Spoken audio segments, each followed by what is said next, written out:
On va passer maintenant au test de conformité d'une proportion.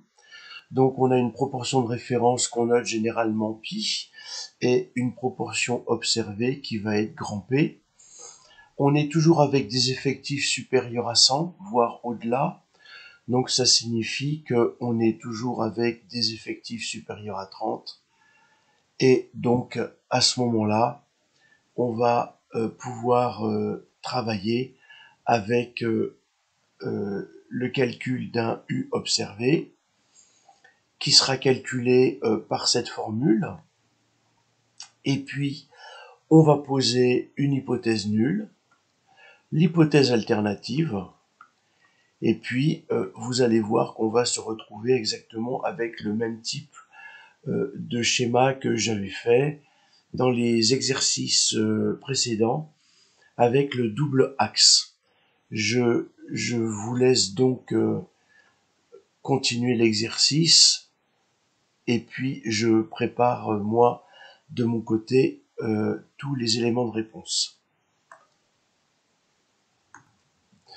Je vois que dans l'exercice, il n'est pas fait mention du seuil de décision, donc j'ai pris un seuil à 5%, c'est-à-dire que dans la conclusion, je pourrais affirmer de manière significative.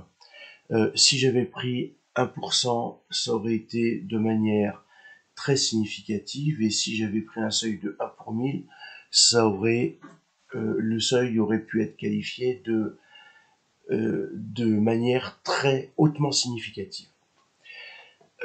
Si je reprends maintenant les éléments, donc je vais avoir une hypothèse nulle où je considère que la proportion observée, ça correspond à la valeur de référence. Sinon, l'hypothèse alternative, c'est bien la proportion qui va être supérieure à la proportion de référence. Donc ensuite, je vais pouvoir calculer le U observé. J'arrête la vidéo. Dans les éléments de l'exercice, j'ai une valeur supérieure, je n'ai pas une valeur différente. Donc je vais avoir un test unilatéral.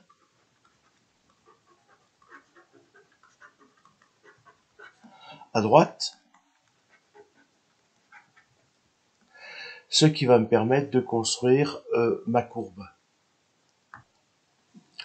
Alors ensuite, je vais rechercher la valeur donc à 0,95, peut-être mal fait mon 9, le 0,95 dans le seuil de décision de la table de la loi normale centrale réduite, ça correspond à 1,65. Et donc le 1,65, je vais le placer ici, et vous voyez que le U observé avec les éléments de la recherche me donne 1,19. Donc le 1,19 va se retrouver ici, et mon seuil de décision de rejet se trouve là. Donc comme la valeur de la proportion et du calcul se trouve en deçà de la limite, hein, on est dans la partie d'acceptabilité. Donc ça veut dire que de manière significative,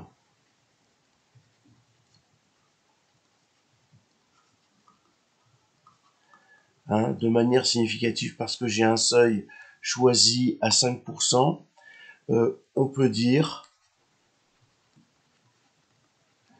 que malgré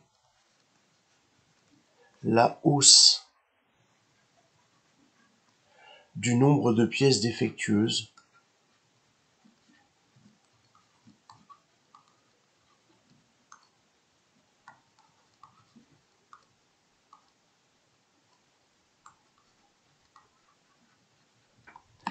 la machine est considérée encore comme bien réglée.